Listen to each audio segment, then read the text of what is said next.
ನಮಸ್ಕಾರ. ಮತ್ತು ಶ್ರಾವಣ ಮಾಸ ಸಾಹಿತ್ಯ ರಸೋಲ್ಲಾಸ ಕಾರ್ಯಕ್ರಮಕ್ಕೆ ಸ್ವಾಗತ. ಮಾದಾರ ಚೆನ್ನಯ್ಯನ ರಗಳೆಯ ವಾಚನವನ್ನು ಮುಂದುವರಿಸ್ತಾ ಇದ್ದೀವಿ. ಓತು ಕೇಳುವ ಉಳಿದ ಫಳದ ರುಚಿ ಸರಿಯಿಲ್ಲ. ಇದು ಯಾವ ನಿನ್ನೇನು ಇಲ್ಲಿ ಇಷ್ಟೊಂದು ಪದಾರ್ಥ ಇಟ್ಟಿದ್ರಲ್ಲಿ ಯಾವುದು ಆ ರುಚಿಗೆ ಸಮವಿಲ್ಲ ಅಂತ ಹೇಳ್ದಂಗೆ ಎಂದು ಶಿವನ್ ಆ ಲಿಂಗದೋಳ್ ಪೊಗಲ್ ಕಾಣುತ್ತಮ್. ಹಂಗಿಷ್ಟು ಹೇಳಿಬಿಟ್ಟು ಶಿವಲಿಂಗದಲ್ಲಿ ಹೋಗ್ತಾನೆ. ಅದನ್ನು ನೋಡಿದ ಚೋಳಂ ಕೌತುಕಂ ಬಟ್ಟು ನೋಡುತ್ತಂ. ಅವನಿಗೆ ಆಶ್ಚರ್ಯ ಆಗ್ತದೆ. ಬೆರಗಾಗಿ ಬೆಂಡಾಗಿ ಚನ್ನನಂ ಚಿಂತಿಸುತ್ತೆ. ಕರೆಗೊರಲಂ ಇಂತು ಅಂಬನೆ ಎಂದು ಹುರುಡಿಸುತ್ತೆ. ಪುರಹರಂಗೆ ಉಣಲಿತ್ತ ಶರಣನಂ ನೋಡುವೆಂ. ಅವನಿಗೀಗ ಅನಿಸುತ್ತೆ, ಇಲ್ಲಿ ಹುರುಡಿಸುವಂತ ಬರುತ್ತೆ. ಕರೆಗೊರಲ ಅಂದರೆ ವಿಷ ಕಂಠ, ನೀಲಕಂಠ ಅಂದ ಕರೆ, ನೀಲಕಂಠನು ಹೀಗೆ ಅಂದಾಗ ಹುರುಡಿಸುತ್ತೆ. ಇವನ ಮನಸ್ಸಿನಲ್ಲಿ ಒಂದು ರೀತಿ ಹುರುಡಿಸು ಅಂದರೆ ಒಂದು ರೀತಿಯ ಶ್ರೇಷ್ಠತೆಗೋಸ್ಕರ ಇರುವ ಸ್ಪರ್ಧೆ ಅನ್ನೋದು ಕೂಡ ಅರ್ಥ ಬರುತ್ತೆ. ಒಂದು ರೀತಿ ಹೊಟ್ಟೆ ಕೀಚಂತೂ ಬರುತ್ತೆ. ಒಂಥರ ಅವನಿಗೆ ಏನಿದು, ನಾನು ಇಷ್ಟೊಂದು ಮಾಡ್ತಾ ಇದ್ದೀನಿ, ಹಾಗಿದ್ರೆ ಅವನು ಶ್ರೇಷ್ಠ ಅಂತ ಶಿವನೇ ಹೇಳಬೇಕಾಯ್ತಲ್ಲ, ಹೇಳಿದ್ನಲ್ಲ. ಅದರಿಂದ ಇವನಿಗೆ ಒಂದು ರೀತಿಯ ಸ್ಪರ್ಧೆನೂ ಉಟ್ಕೊಂಡಿರ್ಬೋದು. ಹುರುಡಿಸುತ್ತೆ. ಪುರಹರಂಗುಣಲಿತ್ತ ಶರಣನಂ ನೋಡುವೆಂ ಹರುಷದೆಂ ನಾನವನ ಚರಣವಂ ಸೂಡುವೆಂ. ನೋಡಿ ಎಷ್ಟು ಚೆನ್ನಾಗಿದೆ. ನೋಡುವೆಂ, ಸೂಡುವೆಂ. ನಾನು ಅವನು ನೋಡಬೇಕು, ಅವನ ಕಾಲಿಗೆ ನಾನು ಎರಗಬೇಕು. ನಡೆಯುತ್ತೆ ಪೊರಮಟ್ಟದಲ್ಲಿ ಚೋಳಾಧಿಪಂ. ನಡೆತಪ್ಪ ಪರಿಜನ ಸ್ತೋಮದಿಂ ಭೂಮಿಪಂ. ನಡೆದ ಅರಿಯದ ಅಚ್ಚಸುಖಿ ಕಾಲ್ನಡೆಯೋಳ್. ಅಲ್ಲಿ ಬರ್ತಾ ಇದ್ದಾನೆ ನೋಡಿ. ಅವನಿಗೆ ನಡೆದ ಅಭ್ಯಾಸ ಇಲ್ಲ, ಆದರೆ ಒಬ್ಬ ಶಿವನೇ ಮೆಚ್ಚಿಕೊಂಡಿರುವ ಮತ್ತು ಶಿವನು ಅವನೊಂದಿಗೆ ಊಟ ಮಾಡಿರುವ ಭಕ್ತನ ಮನೆಗೆ ನಡೆಯುತ್ತಾ ಹೋಗಬೇಕಾಗಿದೆ. ಇವನು ಹೋಗ್ತಾ ಇದ್ದಾನೆ. ಎಡಬಲದ ಮಕುಟ ವರ್ಧನರೊಳಗೆ ನಡೆ ತರುತ್ತೆ. ಅವನ ಜೊತೆಗೆ ಮತ್ತು ಇವನು ಪರಿವಾರ, ಅವರು ಕಿರೀಟ ಎಲ್ಲ ಹಾಕ್ಕೊಂಡು ಅವರೇ ಇರ್ತಾರೆ. ಬೇರೆ ಬೇರೆ ಅಧಿಕಾರಿಗಳಿರ್ಬೋದು. ಅವರು ಬರ್ತಾ ಇದ್ದಾರೆ. ಚನ್ನನಂ ನೋಡುವ ಆತುರ ಚಿತ್ತದೊಳ್ ಕವಿದು ತನ್ನ ಮನದೊಳಗೆ ಚನ್ನನ ಮೂರ್ತಿ ಹಿಡಿದು ನಿಂದರಂ ನೆರೆದರಂ ಚನ್ನನಂ ಕೇಳುತ್ತಂ. ಅಲ್ಲಿ ಅವನ ಮನಸ್ಸಿನಲ್ಲಿ ಚನ್ನನ ಚಿತ್ರ ಭಾಳ ಗಾಢವಾದ ಪ್ರಭಾವ ಬೀರ್ಬಿಟ್ಟಿದೆ. ಬರುವಾಗ ನಿಂತ್ಕೊಂಡಿರ್ತಾರಲ್ಲ ಜನ, ಅವ್ರನ್ನ ಕೇಳಿ ನಿಂದರಂ ನೆರೆದರಂ, ನಿಂತ್ಕೊಂಡಿರುವ ಕೂಡಿ ಅಲ್ಲಿ ಗುಂಪಿನಲ್ಲಿ ನಿಂತಿರೋ ಜನರನ್ನು ಕೇಳುತ್ತಾ ಚನ್ನನ ಬಗ್ಗೆ ಗೊತ್ತೇನ್ರಿ, ಚನ್ನನಂ ಕೇಳುತ್ತಂ. ಬಂದರಂ ಸಾರ್ದರಂ ಚನ್ನನಂ ಕೇಳುತ್ತಂ. ಸಕಲ ಗುಣ ಜಲಧಿ ಚೆನ್ನಯ್ಯನಂ ಕಂಡಿರೆ. ಅಕಳಂಕ ಚರಿತ ಚೆನ್ನಯ್ಯನಂ ಕಂಡಿರೆ. ಎನ್ನ ಗತಿ ಎನ್ನ ಮತಿ ಚನ್ನನಂ ಕಂಡಿರೆ. ಎನ್ನ ನಿಧಿ ಎನ್ನ ಸುದೆ ಚನ್ನನಂ ಕಂಡಿರೆ. ಶಿವನ ಸದ್ಭಕ್ತಿ ಸಂಪನ್ನನಂ ಚನ್ನನಂ. ಶಿವನಂತರಂಗದೊಳ್ ಅಭಿನ್ನಂ ಚನ್ನನಂ. ಗುರುಲಿಂಗದ ಒಡನೆ ಉಂಡ ಚನ್ನನಂ ಕಾಣಿರೆ. ಪುರ ಹರಂಗೆ ಉಣಲಿತ್ತ ಚನ್ನನಂ ಕಾಣಿರೆ. ನಲಿದು ಹರನೊಡನೆ ಉಂಡು ರಂಜಿಸುವ ಚನ್ನನಂ. ಸಲೆ ದುರಿತ ಕುಲದ ಭಂಜಿಸುವವನಂ ಚನ್ನನಂ. ಹರನ ಅಂಗ್ರಿಗೆ ಎರಗಿರ್ದ ಚನ್ನನಂ ಕಂಡಿರೆ. ವರವ ಕೂಡಲೆಂದಿರ್ದ ಚನ್ನನಂ ಕಂಡಿರೆ. ಹರಿ ಅಜರ ಪದವಿಗಳನ್ನು ಏಳಿಸುವ ಚನ್ನನಂ. ಧರಣಿಯಂ ಶಾಂತಿಯಂ ಪಾಲಿಸುವ ಚನ್ನನಂ. ತೋರಿರೆ ಚಂದ್ರಮೌಳಿಯ ಭಕ್ತ ಚನ್ನನಂ. ತೋರಿರೆ ಷಡ್ವರ್ಣ ಕರ್ಣನಂ ಚನ್ನನಂ. ಚನ್ನನಂ ತೋರಿ ಎನ್ನಂ ಕಾಯ್ದುಕೊಳ್ಳಿರೆ. ಚೆನ್ನಯ್ಯನ್ ಎನ್ನಯ್ಯನ್ ಇರ್ತೊಡೆ ಉರುಪಿರೆ. ಅಯ್ಯೋ ಮಹಾದೇವ, ಆಪತ್ತು ಕಾಣ್ಬೇನೋ, ಅಯ್ಯೋ ಪದದ್ವಯನ್ ಎಂದು ಅಪ್ಪಿಕೊಂಬೆನೋ ಎಂದು ಚಿಂತಿಸುತ್ತಂ ಸಮೀಪಕ್ಕೆ ಬರುತ್ತಮೀರೆ. ಇಲ್ಲಿ ಚೆನ್ನಯ್ಯನ ಬಗ್ಗೆ ಈ ಒಂದು ರೀತಿಯ ಭಾವುಕವಾದ ಭಾಷೆಯ ಪ್ರಯೋಗ ಇಲ್ಲಿ ಇದೆ. ಹರಿಹರನಲ್ಲಿ ಇದನ್ನು ನಾವು ಭಾಳಷ್ಟು ಕಾಣ್ತೀವಿ. ಅವನ ಭಕ್ತಿ ಕಾವ್ಯಗಳಲ್ಲಿ ಈ ರೀತಿಯ ಎಲ್ಲ ಭಾವಾವೇಶಗಳ ತುಂಬ ಕಾವ್ಯಾತ್ಮಕವಾದ ಅಭಿವ್ಯಕ್ತಿ ಇರೋದನ್ನು ನಾವು ನೋಡ್ತಾ ಹೋಗ್ತೀವಿ. ಇಲ್ಲಿ ಹಾಗೆ ಆಗ್ತಾ ಇದೆ. ಎಂದು ಚಿಂತಿಸುತ್ತಂ ಸಮೀಪಕ್ಕೆ ಬರುತ್ತಮ್ಮಿರೆ ನಿಂದಲ್ಲಿ ಚಾರರಂ ದೆಸೆ ದೆಸೆಗೆ ಕಳುಪುತ್ತೀರೆ. ನಿಂತು ಅಲ್ಲಲ್ಲಿ ಚಾರರು ಅವನ ಸೇವಕರಿದ್ದಾರೆ, ನೀವು ಈ ಕಡೆಗೆ ಹೋಗಿ, ಈ ದಿಕ್ಕಿಗೆ ಹೋಗಿ ಅಂತ ಬೇರೆ ಬೇರೆ ದಿಕ್ಕಿಗೆ ಅವರೆಲ್ಲ ಕಳಿಸಿ, ಎಲ್ಲಿದೆ ನೋಡಿ ಚೆನ್ನನ ಮನೆ, ಹುಡುಕೊಂಡು ಬನ್ನಿ ಅಂತ ಕಳುಪುತ್ತೀರೆ.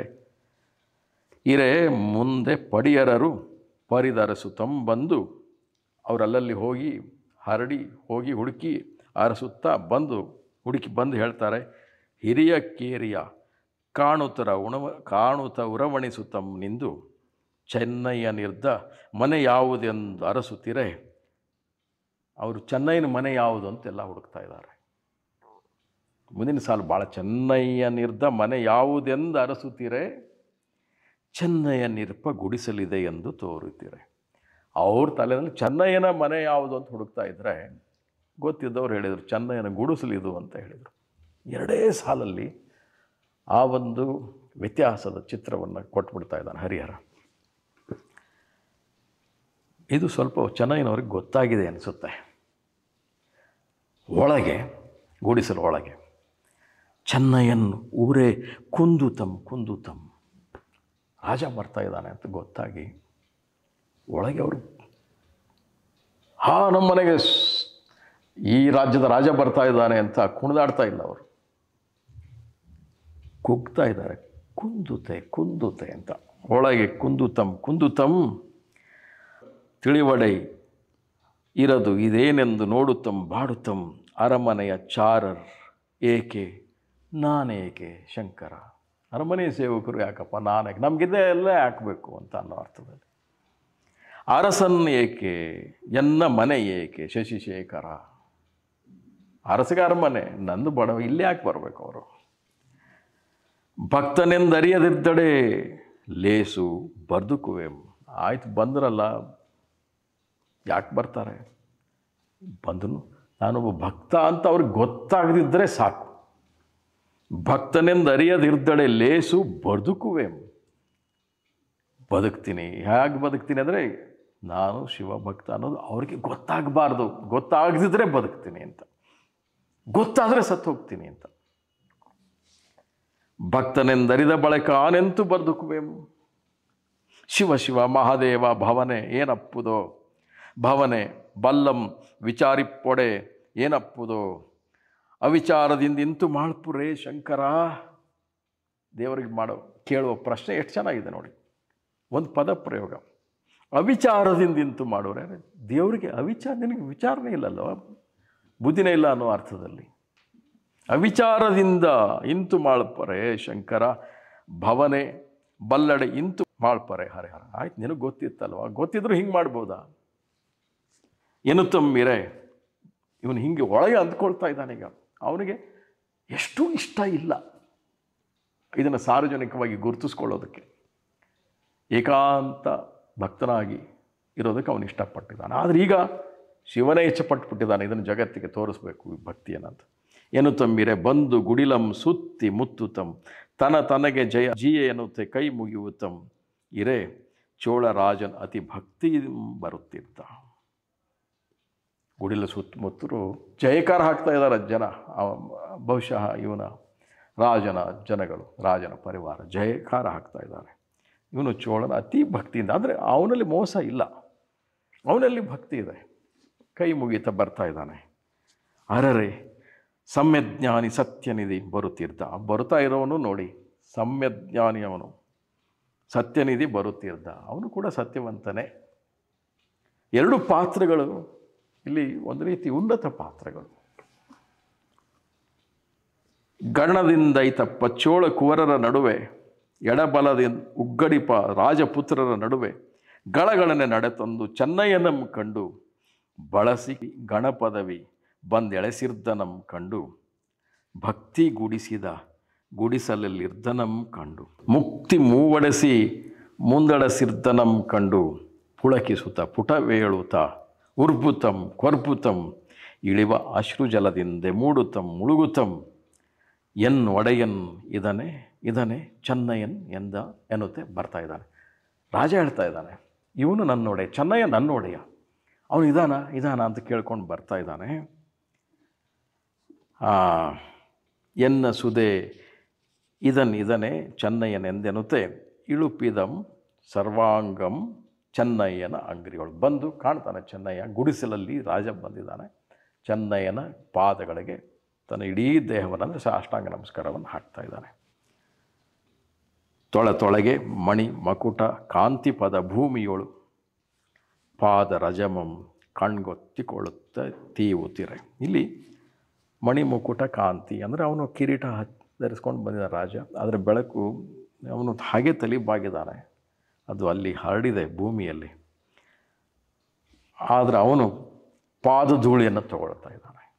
ಪಾದ ರಜಮಂ ಕಣ್ಗಳು ಒತ್ತಿ ತೀವುತ್ತಿರೆ ಪಾದವಂ ಬಲ್ಪಿಂದೆ ಬಿಡೆನೆಂದು ಹೆಣಗುತ್ತೀರೆ. ಹಿಂಗೆ ಮಾಡ್ತಾ ಇದ್ದಾಗ ಚೆನ್ನಯ್ಯನವರು, ಏನಯ್ಯ ಚೋಳ ನೃಪನ್ ನೀನು ಇಂತು ಬರ್ಪರೆ, ನೀನು ಚೋಳ ರಾಜ ಹಿಂಗೆ ಬರ್ತಾರ? ಭಾನುಕುಲ ದರ್ಪಣನೆ ನೀನಿಂತು ಬರ್ಪರೆ, ಎನ್ನ ಕುಲವಂ ನೋಡುದೆ ಇಂತು ಬರ್ಪರೆ ಚೋಳ, ಎನ್ನ ಜಾತಿಯನ್ ಅರಿಯದೆ ಇಂತು ಮಾಡ್ಪರೆ ಚೋಳ, ರಾಜ್ಯಾಂತರಂ ನರಕವೆಂಬುದಿಲ್ಲದ ಚೋಳ, ಪೂಜ್ಯನ್ ಅಮರಾಳಿಯೊಳಗೆ ಎನಿಸಿ ಬದುಕುವ ಚೋಳ. ಅಂದರೆ ಅವನು ಕೂಡ ನೀನು ಒಳ್ಳೆಯ ರಾಜನೇ,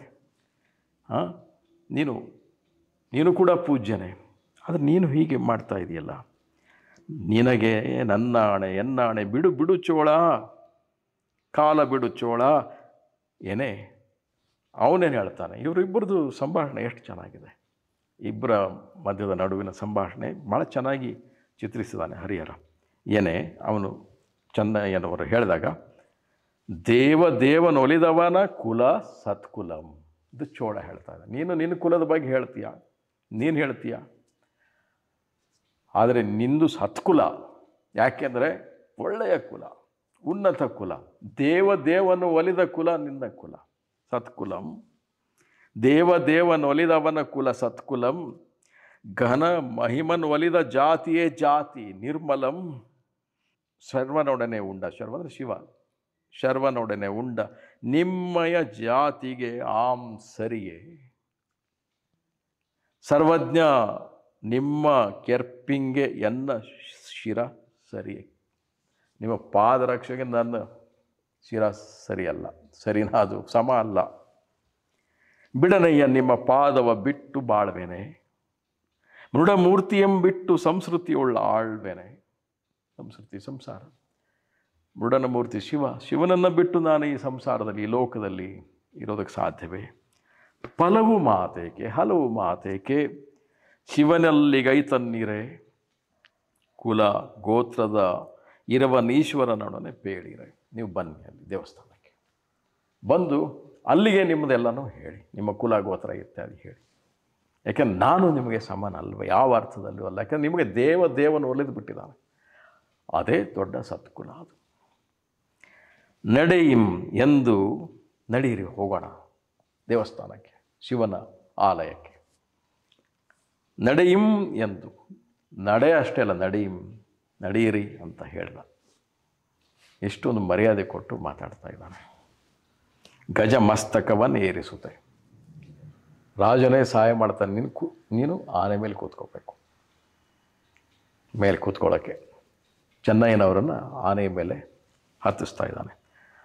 ಗುಡಿಗಟ್ಟ ವೇಳೆಂದು ಪುರದೊಳಗೆ ಸಾರಿಸುತ್ತೆ, ಮುಂದೆ ತುರಗವನೇರಿ ಕೆಲಬಲಕ್ಕೆ ತೋರುತಂ, ಮಂದೈಪ ಪುಳಕದೆಂ ಬೆಳೆದು ದಳವೇರುತಂ, ಚೆನ್ನಯ್ಯ ನಮ್ಮ ನೋಡಿ ಕೈ ಮುಗುವಿತಂ, ಉನ್ನತ ಜ್ಞಾನಿ ಚೋಳಂ ಹೆಚ್ಚಿ ಹಿಗ್ಗುತಂ, ನಡೆ ತಂದು ಮೃಡನಾಲಯದ ಮುಂದೆ ನಿಂದಿರ್ದು, ಕಡು ನೇಹದಿಂ ಗಜದ ಮಗ್ಗುಲತ್ತಂ ಸಾರ್ದು, ಆನೆಯಿಂದ ಇಳುಹಿ ಮೆಲ್ಲನೆ ಬಂದು ಕೈಗೊಟ್ಟು, ದಾನನಿಧಿ ಚನ್ನನಂ ಸಂತಸದೆ ಮುಂದಿಟ್ಟು.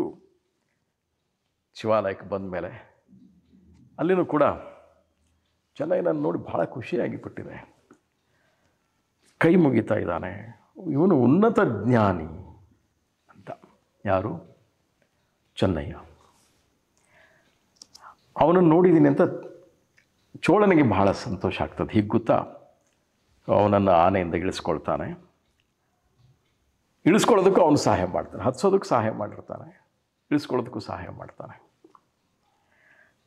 ಆನೆಯಿಂದ ಇಳುಗಿ ಮೆಲ್ಲನೆ ಬಂದು ಕೈಗೊಟ್ಟು ದಾನನಿಧಿ ಚನ್ನನಂ ಸಂತಸದೆ ಮುಂತಿಟ್ಟು ಒಳಗಡೆ ಹೇಳ್ತಾನೆ. ಒಳಗೊಂಡು ಬಂದು ಒಳಗೆ ಶಿವಲಿಂಗವಂ ತೋರೆ ಮೃಡನೊಡನೆ ತಾರ್ಕಣೆಯ ಕೊಡುತ್ತೆ ಚೋಳಂ ತೋರೆ.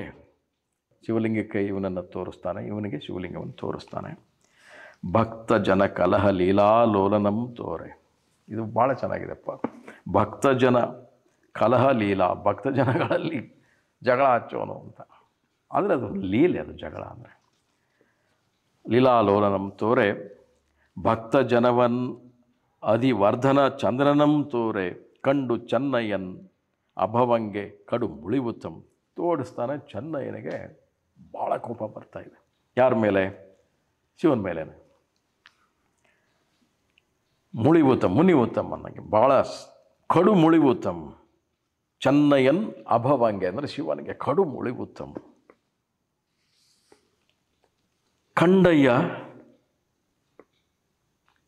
ಕಂಡಯ್ಯ ನೋಡಿದ್ರೇನ್ರಿ ಅಂತ ಬೈದಂಗೆ. ಏನ್ರಿ ಇದು ಅಂತಂದಂಗೆ. ನೀನಿಂತು ದೂರುವರೆ ಉನ್ನತಂ ಚೋಳನಿಂ ಪಿಡಿತರಿಸಿದೇಂ ತಪ್ಪ ಮಾಡಿದ್ದೇನೆ. ಚೋಳನಿಂದ ಹಿಡಿಸ್ಕೊಂಡು ಬಂದಿಯಲ್ಲ ಅದನ್ನು. ಆ ಮೆರವಣಿಗೆ ಮಾಡಿಕೊಂಡು ಬಂದದ್ದು ಕೂಡ ಇವ್ರಿಗೆ ಸಂತೋಷ ಇರ್ತಿಲ್ಲ. ಇವ್ರನ್ನ ಒಂದು ರೀತಿ ಬಂಧಿಸ್ಕೊಂಡು ಬಂದಂಗೆ ಆಗಿದೆ. ಏನೇನು ತಪ್ಪು ಮಾಡಿದ್ದೀನಿ ಅಂತ ನನ್ನನ್ನು ಇಲ್ಲಿಗೆ ನೀನು ಕರೆಸಿದೆ ಅಂತ ಹೇಳ್ತಾ ಇದ್ದಾನೆ. ಹಿಡಿತರಿಸಿದೆ ಅರಿಯದೆ ಅಂಬಲಿಯನ್ನು ಅರ್ಪಿಸಿದೊಡೆ ಇರಿವರೆ. ಇದು ಭಾಳ ಚೆನ್ನಾಗಿದೆ. ಅರಿಯೋದು ಇರಿಯೋದು ಹೆಂಗಿದೆ ನೋಡಿ ಇಲ್ಲಿ. ಅರಿಯದೆ ಅಂಬಲಿಯನ್ನು ನಾನು ಕೊಟ್ಟದ್ದು ಕೂಡ ಕೊಡಬೇಕು ಅಂತ ಕೊಟ್ಟಿಲ್ಲ ನಿನಗೆ ಅಂಬಲಿಯನ್ನು. ನಾನು ಉಣ್ಣುವಾಗ ಏನೋ ಒಂದು ಸ್ವಲ್ಪ ಕೈ ತಾಕ್ತಪ್ಪ ಶಿವಲಿಂಗಕ್ಕೆ. ಆದರೆ ಅರಿಯದೆ ಎಷ್ಟು ಚೆನ್ನಾಗಿ ಅಂಬಲಿಯನ್ನು ಅರ್ಪಿಸಿದೊಡೆ, ಗೊತ್ತಿಲ್ಲದೇನೆ ನಾನು ಅಂಬಲಿಯನ್ನು ಅರ್ಪಿಸಿದರೆ ಇಂತು ಇರಿವರೆ. ಹೀಗೆ ಇರಿತಾರೇನೋ, ನೀನು ನನಗೆ ಇರಿದು ಬಿಟ್ಟಿದೀಯ. ಹೇಗಿದೆ ಅಲ್ವಾ? ಎಂತಿರಿವರೆ ಹೆರೆ ಸೂಡಿದನೆ ತೋರಿ ಮಾರಿ ನೆರೆ ದೂರುವರೆ ಮೇದಿನಿಗೆ ಬೀರಿ ಗರುವಾದುದೆನ್ನಯ ಭಕ್ತಿ. ಈ ಲೋಕಕ್ಕೆ, ಮೇದಿನಿಗೆ, ಭೂಮಿಗೆ ನನ್ನ ಭಕ್ತಿಯನ್ನು ನೀನು ಹರಡಬೇಕಂತೀಯ. ಆದರೆ ನನಗೆ ಅದು ಎಷ್ಟು ಒಪ್ಪಿಗೆ ಅಲ್ಲ. ವಾದಕ್ಕೆ ಹರೆಲಯಂ ತಂದಿಕ್ಕಿತಿ ಭಕ್ತಿ ಇನ್ನು ಇಳೆಯೋಳ್ ಇರೇನು ಅಂತ ಹೇಳ್ತಾ ಇದ್ದಾನೆ. ಚೆನ್ನಯ್ಯನಂದ ಅನ್ನುತ್ತಾ ಇನ್ನು ನಾನಿಲ್ಲಿ ಬದುಕೋದಿಲ್ಲ. ಜನಕ್ಕೆ ಗೊತ್ತಾಯ್ತಲ್ವ, ಲೋಕಕ್ಕೆ ನೀನು ಹರಡ್ಬಿಟ್ಟು ನನ್ನ ಭಕ್ತಿಯನ್ನು, ಇನ್ನು ನಾನು ಇದಕ್ಕಾಗಲ್ಲ ಅಂತ ಅವನೇನು ಮಾಡ್ತಾ ಇದ್ದಾನೆ. ಅಂದು ಅಲಗನೆತ್ತಿ ಕೊರಲಿಗೆ ಹೊಡಿತಾ ಇದ್ದರೆ ಶಿವಲಿಂಗದಿಂದ, ಇದು ಶಿವಲಿಂಗದ ಜೊತೆಗೆ, ಮೂರ್ತಿಯ ಜೊತೆಗೆ ನಡೆದಂಥ ಸಂಭಾಷಣೆ. ಈಗ ಶಿವಲಿಂಗದಿಂದ ಶಿವನು ಬಂದು ಐತಂದು ನೆರೆ ಪಿಡಿದು ಕೈ ಹಿಡಿದು ಅವಿಚಾರದಿಂದ ಇಂತು ಮಾಳ್ಪರೆ ನೀನರಿದು. ಏನಯ್ಯ ನಿನಗೂ ವಿಚಾರ ಇಲ್ಲ. ಈ ಅವಿಚಾರ ಅನ್ನೋದು ಶಿವನ ವಿಷಯದಲ್ಲಿ ಇವನು ಬಳಸಿದ್ದ. ಈಗ ಭಕ್ತನ ವಿಷಯದಲ್ಲಿ ಶಿವನು ಹೇಳ್ತಾನೆ, ಏನು ಅವಿಚಾರದಿಂದ ಇಂತು ಮಾಳ್ಪರೆ ನೀನರಿದು. ಓಹೋ ವಿಚಾರವಿಲ್ಲದೆ ಇಂತು ಮಾಳ್ಪರೆ. ಆಹಾ ಚೆನ್ನಯ್ಯ ಮೂರ್ಖತನ ಮಾಳ್ಪರೆ ಮರೆದು ಚೋಳಂಗೆ ಪೇಳ್ದೊಡೆ. ಕೋಪವು ಇನಿತೇಕೆ. ನಾನು ಕೂಡ ಮರೆತು ಹೇಳಿದ್ನಪ್ಪ, ಹೇಳ್ಬೇಕಂತ ನಾನು ಹೇಳಿಲ್ಲ. ನೀನು ತಿಳಿದೆ ನನಗೆ ಅಂಬಲಿಯನ್ನು ಕೊಟ್ಟೆ, ನಾನು ತಿಳಿದೆ ಇವನಿಗೆ ಹೇಳಿಬಿಟ್ಟೆ. ಆ ರೀತಿಯ ಸಂಭಾಷಣೆ ಇದೆ ಇಲ್ಲಿ, ಸನ್ನಿವೇಶ ಇದೆ. ಮೇರದು ಚೋಳಂಗೆ ಪೇಳ್ದೊಡೆ ಹೇಳಿದರೆ ಕೋಪವು ಇನಿತೇಕೆ. ಇಷ್ಟು ಕೋಪ ಯಾಕೆ? ಆಯಿತು ಮರದು ಹೇಳಿದೆ, ಈಗ ಅರಿದು ಚೋಳಂಗೆ ಪೇಳ್ದೊಡೆ. ಆಯ್ತಪ್ಪ ಹೇಳ್ಬೇಕಂತಲೇ ಹೇಳಿದ್ದೀನಿ, ಅದಕ್ಕೂ ಇಷ್ಟು ಕೋಪ ಮಾಡಿಕೊಳ್ಳೋದೇನೋ. ಅರಿಯದೆ ಎಂದೆವು ಚೆನ್ನ ಸೈರಿಸು ಆಸುರ ಬೇಕೆ. ಆಯ್ತಪ್ಪ ಗೊತ್ತಿಲ್ಲದೆ ಆಗಿದೆ, ಸ್ವಲ್ಪ ಸಮಾಧಾನ ಮಾಡಿಕೊ, ತಾಳಿಕೊ, ಸೈರಿಸು ಎಂದು ಮೃಡಮೂರ್ತಿ ಚೆನ್ನಂಗೆ ನೇಹವ ನುಡಿದು ನಿಂದು ಚೋಳಂಗೆ ಚೆನ್ನನಂ ತೋರುತ್ತಂ ಬಂದು ನೋಡಯ್ಯ ಶಿವ ಚೋಳಂಗೆ ಹೇಳ್ತಾನೆ, ನೋಡಯ್ಯ ಚೋಳ ಗುಪ್ತಾರ್ಚನೆಯ, ನೋಡಯ್ಯ ಚೋಳ ಗುಪ್ತಾರ್ಚನೆಯ ಮಾನಿಯ, ಆಡಂಬರವನುಳಿದ ಭಕ್ತಿಯ ಅಭಿಮಾನಿಯಂ, ಬಾಪು ಮಾದರ ಚನ್ನ ಪೂತು ಮಾದರ ಚನ್ನ, ಸೋಪಾಧಿಕಂ ಪುಗದ ಶೈವ ಮಾದರ ಚನ್ನ, ಗುಪ್ತ ಪೂಜೆಯ ಚನ್ನ, ಗುರುತರಾಜ್ಞೆಯ ಚನ್ನ, ಆಪ್ತ ಗುಣನಿಧಿ ಚನ್ನ, ಎನ್ನ ಭಕ್ತಿಯ ಚನ್ನ.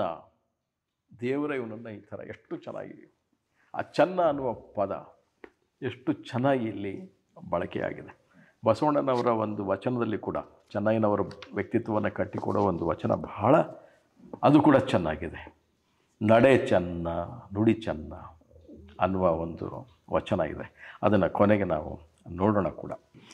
ಹೀಗೆ ಶಿವನೇ ಚೋಳರಾಜನ ಎದುರಿಗೆ ಚೆನ್ನಯ್ಯನನ್ನು ವರ್ಣಿಸ್ತಾ ಇದ್ದಾನೆ. ಎಂದು ಕೊಂಡಾಡುತ್ತಿರೆ ಹೂ ಮಳೆಗರೆದವು, ಹೂ ಮಳೆಗಳು ಎರಗಿದವು, ನಿಂದು ದುಂದುಬಿಕ್ಕುಳಂ ಗಗನದೊಳ್ ಒಳ್ಮಿದವು, ನಂದೀಶ್ವರಾದಿ ಗಣ ಸಂದೋಹ ಒಡನೊಡನೆ ಬಂದುದಾಗಳೆ ಪುಷ್ಪಕಂ ಕಾಂತಿ ಒಡನೊಡನೆ, ಬಂದ ಪುಷ್ಪಕದೊಳಗೆ ಚನ್ನನಂ ಕುಳ್ಳಿರಿಸಿ, ಇಂದುಧರನ್ ಆನಂದದಿಂದ ಒಲಿದು ಸಡಗರಸಿ, ಚೋಳನಂ ಬೀಳ್ಕೊಟ್ಟು ನೆಗೆದನ ಆಕಾಶಕ್ಕೆ.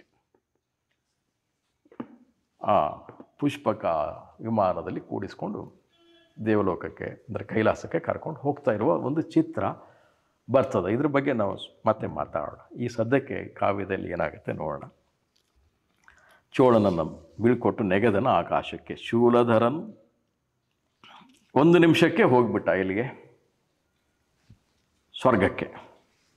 ಕೈಲಾಸಮಂ ಪೊಕ್ಕು ಸಿಂಹಾಸನ ಮನೇರಿ ಶೈಲಜೆಗೆ ಪಾರ್ವತಿಗೆ ಹೇಳ್ತಾನೆ, ಚನ್ನನಂ ಸಂತೋಷದಿಂ ತೋರಿ ಚನ್ನಂಗೆ ಗಣಪದವಿಯಂ ಕೊಟ್ಟು, ರಾಗದಿಂ ಪನ್ನಗ ಆಭರಣನ್ ಒಪ್ಪಿದನ್ ಅಖಿಳ ಭೋಗದಿಂ, ಗುರು ಒಪ್ಪಿದಂ ಗುರುತರ ಜ್ಞಾನಿಯನ್ ಒಪ್ಪಿದಂ, ಪರಮನೊಪ್ಪಿದನ್ ಅತುಳವರ ಹಸ್ತನೊಪ್ಪಿದಂ, ಕುಲ ತಿಲಕನೊಪ್ಪಿದಂ ಕುಲಹೀಲನನ್ನೊಪ್ಪಿದಂ. ಕುಲತಿಲಕ ಇವನು, ಕುಲಹೀನ ಅಲ್ಲ.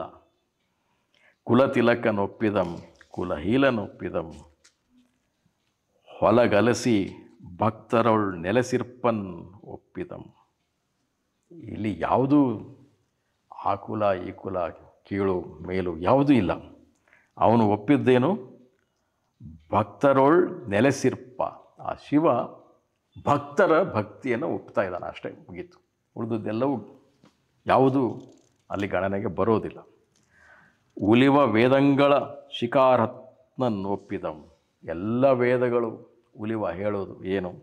ಈ ಶಿವ ಸತ್ಯವನ್ನು, ಆ ಸತ್ಯವೇ ಇದನ್ನು ಒಪ್ಪಿಕೊಂಡದ್ದು. ಚೆನ್ನಯ್ಯನ ಜೀವನವನ್ನು ಒಪ್ಪಿಕೊಂಡಿದೆ. ಚೆನ್ನಯ್ಯನ ಆ ಶುದ್ಧ ಹೃದಯವನ್ನು ಒಪ್ಪಿಕೊಂಡಾಗೆ. ಶುದ್ಧ ಹೃದಯವೇ ಭಕ್ತಿ, ಅದನ್ನು ಒಪ್ಪಿದ ಹಾಗೆ. ಸಲೆ ಹೊಗಳ್ವ ಶರಣರ ಸುಖಾಂಬೋಧಿ ಒಪ್ಪಿದಂ, ಚನ್ನನ ಮಹಾನಿಧಿ ಮಹಾದಾನಿ ಒಪ್ಪಿದಂ, ಚೆನ್ನ ಹಂಪೆಯ ವಿರೂಪಾಕ್ಷನ್ ಇಂತು ಒಪ್ಪಿದಂ. ಹೀಗೆ ಹಂಪೆಯ ವಿರೂಪಾಕ್ಷ ಅಂದರೆ ಶಿವನೇ ಚೆನ್ನಯ್ಯನನ್ನು ಒಪ್ತಾರೆ. ಕೊನೆಗೆ ಒಂದು ಕಂದ ಪದ್ಯದ ಮೂಲಕ ರಗಳೆ ಮುಗೀತದೆ. ಚೆನ್ನನ ನಿಧಿ ಚೆನ್ನನ ಸುಧೆ, ಚೆನ್ನನ ಸಕಳ ಆಯು, ಚೆನ್ನನ ಅಮೃತ ಸಮುದ್ರಂ, ಚೆನ್ನಂ ರಕ್ಷಿಸುಗೆ ಎನ್ನಂ, ಚೆನ್ನನ ಸುತನೆಂದು ಹಂಪೆಯ ವಿರೂಪಾಕ್ಷಂ ಎಂದು ಕೈ ಮುಗಿತಾ ಇದ್ದಾನೆ. ನಾನು ಚೆನ್ನನ ಮಗ ಅಂತ ಹರಿಹರ ಹೇಳ್ಕೊಳ್ತಾ ಇದ್ದಾನೆ. ನನ್ನನ್ನು ನೀನು ರಕ್ಷಿಸು ಅನ್ನುವ ಅರ್ಥದಲ್ಲಿ ಈ ರಗಳೆ ಇಲ್ಲಿಗೆ ಮುಗಿತಾ ಇದೆ. ಸದ್ಯಕ್ಕೆ ನಾವು ಇಲ್ಲಿಗೆ ವಿರಮಿಸೋಣ. ನಾಳಿನ ಭಾಗದಲ್ಲಿ ಇಲ್ಲಿ ಬಂದಿರುವ ಆ ಜೀವನ ಮೌಲ್ಯಗಳು ಏನು, ಚೆನ್ನಯ್ಯನವರ ಜೀವನದಲ್ಲಿ ಚೆನ್ನಯ್ಯನವರು ಬದುಕಿದ, ಚೆನ್ನಯ್ಯನವರೇ ಅದು ಆಗಿರುವ ಆ ಮೌಲ್ಯಗಳು ಏನು ಎನ್ನುವುದರ ಬಗ್ಗೆ ಮುಂದಿನ ಭಾಗದಲ್ಲಿ ಸ್ವಲ್ಪ ಹೊತ್ತು ನಾವು ಕಾಣುವ ಪ್ರಯತ್ನವನ್ನು ಮಾಡೋಣ. ನಮಸ್ಕಾರ.